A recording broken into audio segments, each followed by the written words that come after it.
KKMD 779와 미국 유명 경제 전문지 포브즈 번역 F-35를 바보들이나 만드는 전투기라고 일축한 일론 머스크 KF-21의 미래에 어떤 영향을 미칠까?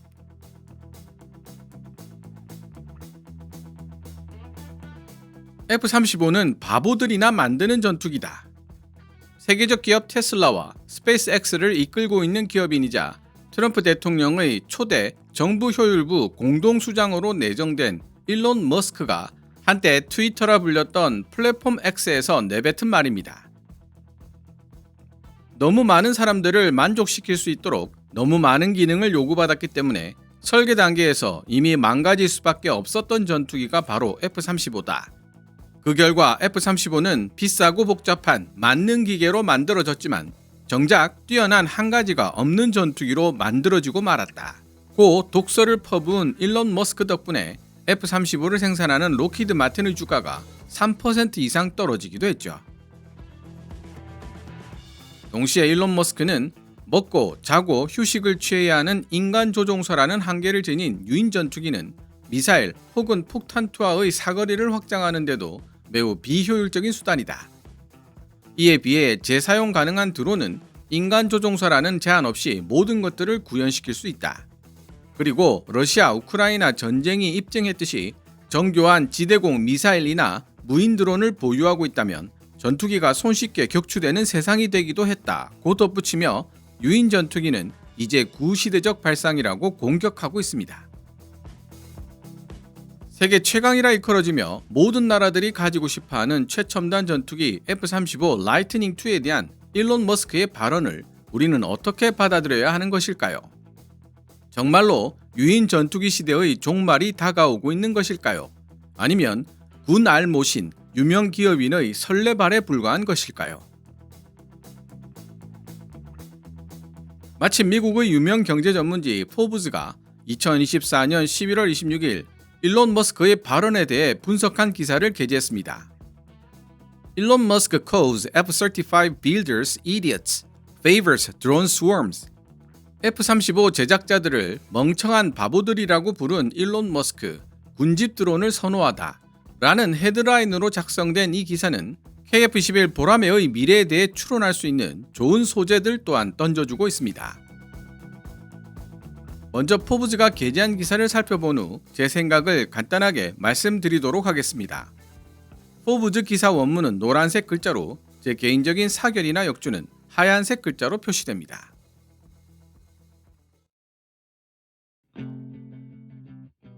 트럼프 정부에서 정부 효율부 DOG를 이끌 예정인 일론 머스크는 연방 지출을 삭감하려는 계획을 세우고 있는데 플랫폼 X, 과거 트위터에 올라온 메시지는 그가 무엇을 노리고 있는지에 대한 힌트를 제공한다.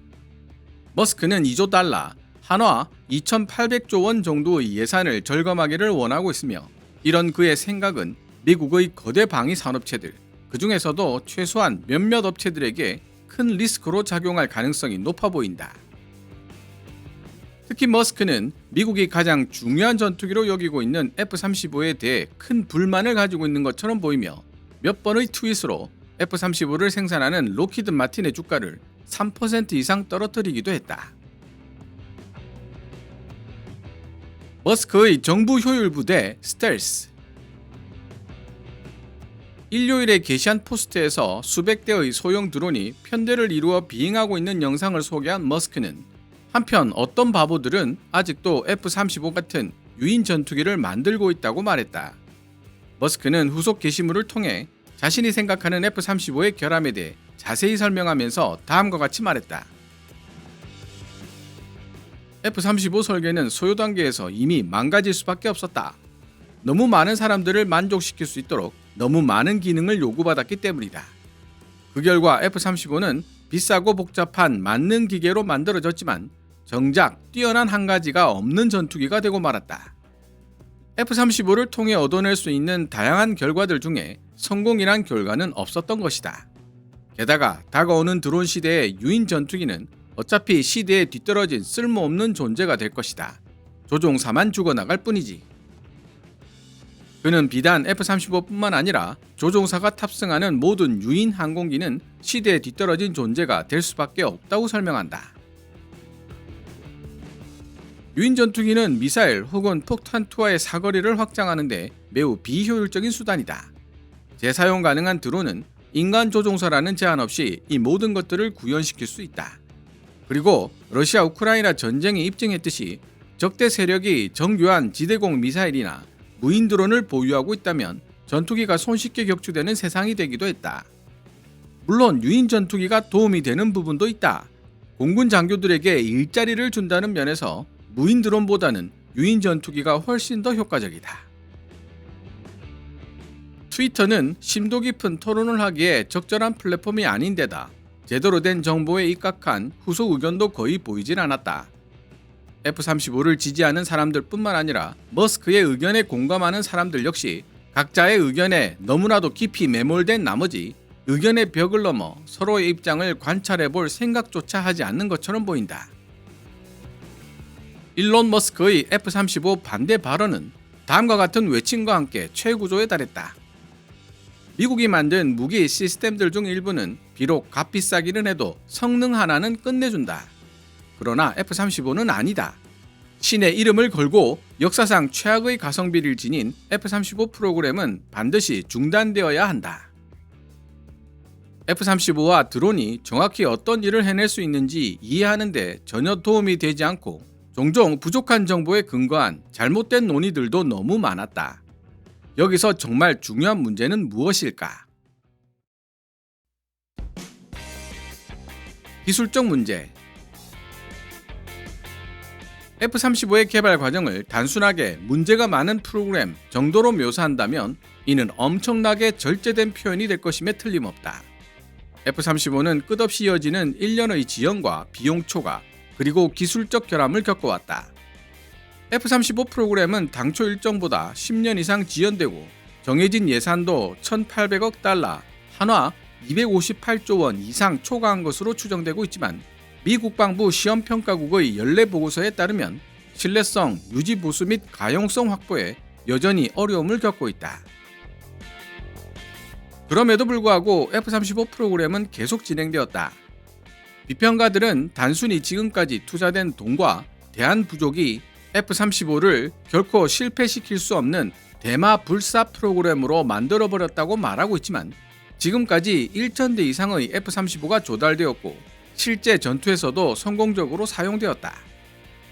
연수훈련과 시뮬레이션에 의하면 F-35는 매우 유능한 전투기로 평가되었는데 한 보고서에 따르면 현실적인 테스트 시나리오에서 적대적 전투기를 20대 1의 비율로 격추했다고 한다.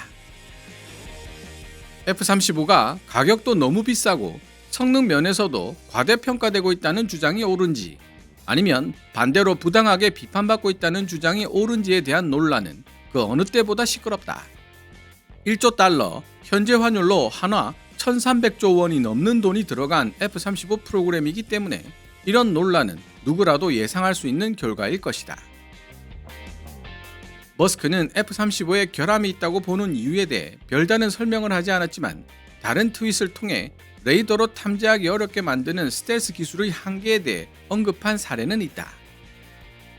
스텔스 전투기를 격추하는 일은 실소를 자아낼 만큼 쉬운 일이다. 만약 당신이 약한 빛도 감지해내는 카메라에 기본적인 인공지능을 연동하여 사용한다면 스텔스 전투기들은 아무것도 아니다. 그들이 결코 눈에 보이지 않는 존재는 아니기 때문이다. 일부 사람들은 머스크의 두루뭉술한 표현에 의문을 제기했고 이어진 트윗을 통해 머스크가 이야기하고 있던 대상은 아마도 인공지능이 추가된 열 화상 카메라, 전투기 용어로는 적외선 탐색 및 추적 장비였을 것이라는 사실이 뒤늦게 알려지게 되었다. 스텔스 기술의 장점과 한계에 대한 논의는 방대하면서도 활발한 토론이 벌어지고 있는 분야이다.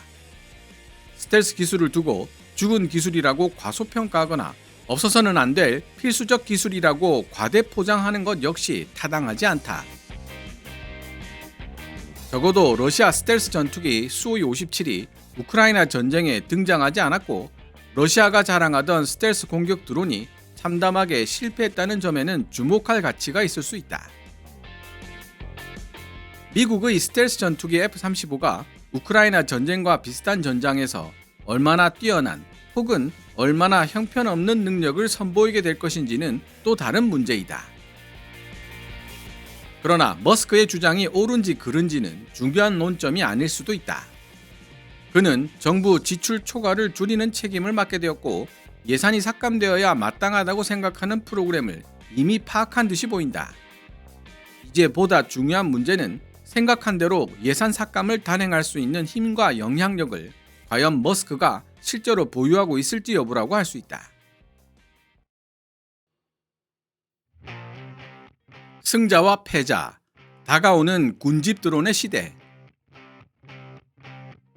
진보 성향의 미국 비영리 잡지 마더 존스의 최근 기사에 따르면 미 의회가 매년 승인하는 재량 예산의 약 절반 정도가 국방비로 쓰이고 있는데 2024년 예산에서 8,400억 달러, 현재 환율로 한화 1,200조 원 이상이 미 국방부에 배당되었다. 흥미로운 것은 이러한 국방 예산들 중 상당 부분이 평소 일론 머스크가 해체 및 혁신하고 싶어 했던 전통적인 산업 분야, 예를 들어 로키드 마틴, 보잉, RTX, 제너럴 다이나믹스, 노스롭 그루먼 같은 거대 방위 산업체 5곳으로 흘러 들어간다는 사실이다. 따라서 머스크에게 있어 90년대식 오래된 기술에 지나지 않는 F-35 프로그램은 명백히 예산 삭감의 대상이 될 수밖에 없다. 그러나 생각해봐야 할 또 다른 측면이 있다. 미국의 군사력 향상을 위해 전례 없는 수준의 자금을 지원하겠다고 선거운동 웹사이트의 영상을 통해 약속한 바 있는 트럼프이기 때문에 F-35 같은 대형 프로그램에 대한 예산은 삭감되더라도 전체적인 국방비 지출은 증가할 수 있다는 사실이다. 이는 정부 효율부 DOGE가 선호하는 최첨단 기술이 화려한 상상을 불러일으키는 종류의 새로운 군사 프로그램에 대규모 투자가 단행될 가능성이 높다는 사실을 의미한다. 원래 트윗에서 알 수 있듯이 머스크는 드론의 열렬한 팬이며 이전에도 트위터를 통해 믿기 힘든 군집 드론 전투의 시대가 다가오고 있다고 트윗한 적이 있었다. 런던에서 열린 월스트리트 저널 CEO 협의회 정상회담에서 머스크는 선진국들 간의 혹은 적어도 드론 개발 능력을 갖춘 국가들 간의 미래 전쟁은 드론 전쟁이 될 것이라고 말했다. 아직 확실한 것은 F-35와 드론에 대한 논쟁이 앞으로도 계속될 것이라는 사실이다. 국가 안보는 말할 것도 없고 수십억 달러의 돈이 걸려있기 때문에 어느 한쪽이 조용히 양보하며 물러나는 일은 결코 없을 것이기 때문이다.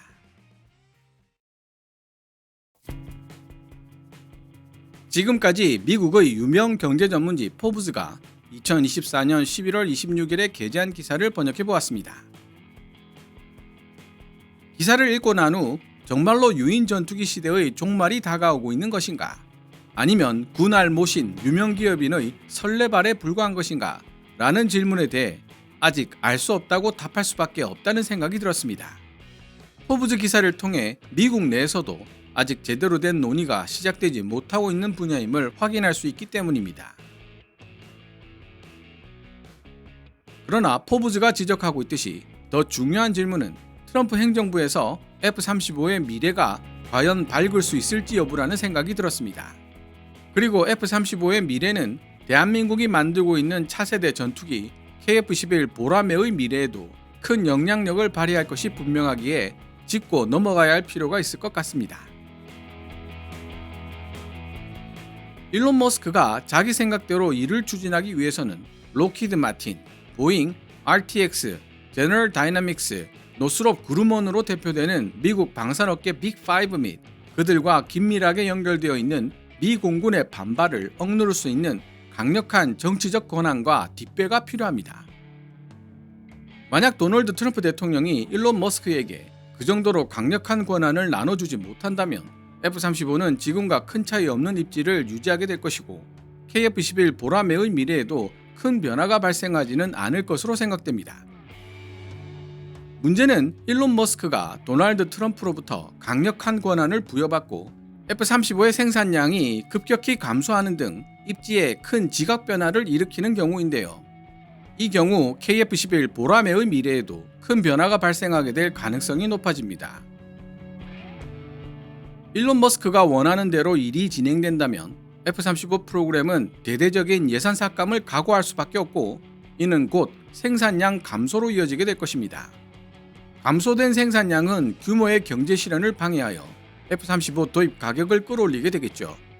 생산량 감소는 또한 예비 부품 부족으로 이어질 수 있어 그렇지 않아도 비싼 F-35 유지 관리 비용을 더욱 증가시킬 우려가 있습니다.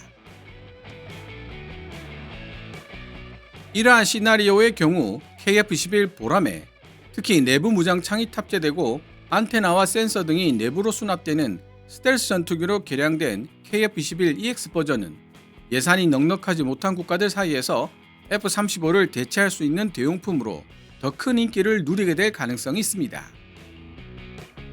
F-35 프로그램에 대한 예산이 줄어들게 되면 스텔스 형태인 KF-21EX가 아닌 4.5세대 형태의 KF-21 블락2에도 긍정적인 반사이익이 발생할 여지가 있습니다. 한국항공우주산업 카이는 차세대 공중전투체계 NACS라는 이름 아래 유무인 복합체계를 연구 중인데요.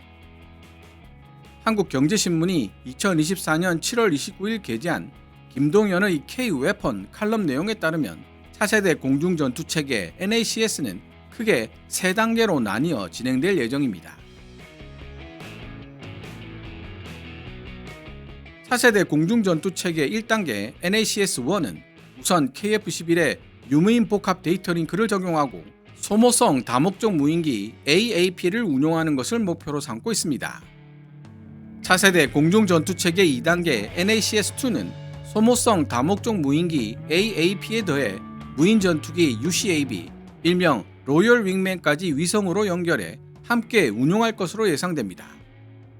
KF-11 보라매가 4.5세대 전투기로 머물러 있더라도 차세대 공중전투체계 2단계까지는 충분히 소화 가능하다는 점에서 F-35에 대한 훌륭한 대안으로 평가받을 가능성이 있습니다. 여기더해 차세대 공중전투체계 3단계 NACS 3단계에선 KF-21EX가 적극 활용될 예정인데요. 한국경제신문에 소개된 내용에 따르면 KF-21EX는 전파 흡수 물질 RAM과 전파 흡수 구조 RAS를 적용해 5세대급 스텔스 성능을 갖추고 인공지능 컴퓨터, 고속 광역 데이터 링크뿐 아니라 국내에서 생산된 항공 엔진 등도 갖추게 될 것이라고 소개하고 있습니다. 문제는 차세대 공중전투체계가 언제 상용화될 수 있을 것인가에 달려 있습니다. 한국항공우주산업은 차세대 공중전투체계 1단계, 즉 NACS-1이 상용화되는 시기를 2030년 즈음으로 보고 있고, 차세대 공중전투체계 2단계 NACS-2는 2030년대 말까지 완성시킨다는 보관을 세우고 있습니다. F-35를 바보들이 만드는 전투기라 일축하고 군집 드론 대세론을 내세운 일론 머스크의 정책이 과연 미 공군에 새로운 바람을 불러일으킬지, 아니면 후발주자인 KF-11 보라매가 세계 전투기 시장에서 입지를 다질 수 있는 기회가 될지 지켜보는 것도 좋은 관전 포인트가 될 것 같습니다. 오늘 KKMD에서 준비한 내용은 여기까지입니다. 방송되었던 내용들은 KKMD 공식 블로그에서도 만나보실 수 있으니 구글이나 네이버 검색창에서 KKMD를 검색해 보시기 바랍니다. KKMD는 여러분들께서 챙겨봐 주시는 광고 수익으로 운영되고 있습니다만, 영상 제작을 직접 지원하고 싶다면 농협 9481216701호로 후원해 주셔도 됩니다. 지금까지 시청해 주셔서 감사합니다. 케빈스 밀리터리 채널 KKMD